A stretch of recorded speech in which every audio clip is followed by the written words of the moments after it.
தமிழக அரசின் புதிய தலைமைச் செயலாளராக திரு முருகானந்தம் ஐஏஎஸ் நியமனம் செய்யப்பட்டிருக்கிறார். தலைமைச் செயலாளராக இருந்த திரு சிவதாஸ் மீனா நேற்று மாற்றம் செய்யப்பட்டிருந்தார். இந்த நிலையில் புதிய தலைமைச் செயலாளராக ஐஏஎஸ் அதிகாரி திரு முருகானந்தம் நியமனம் செய்யப்பட்டிருக்கிறார்.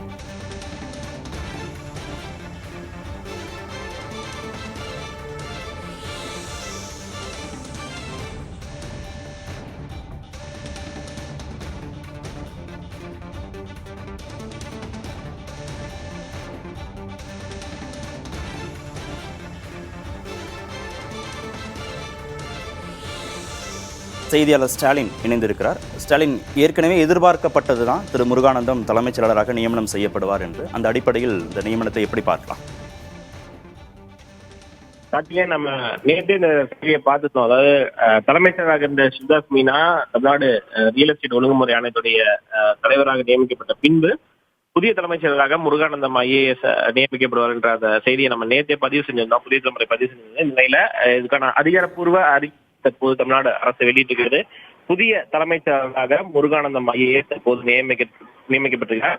முதலமைச்சருடைய முதன்மை செக்ரட்டரி 1 தற்போது அவர் அந்த பொறுப்பில் இருக்கிறார். இந்த நிலையில புதிய தலைமைச் செயலராக முருகானந்தம் ஐஏஎஸ் நியமிக்கப்பட்டிருக்கிறார். 1991 பேட்ச் பிரிவை சேர்ந்த ஐஏஎஸ் அதிகாரி, சென்னையை சேர்ந்தவர், சென்னையை பூர்வீகமாக கொண்டவர்.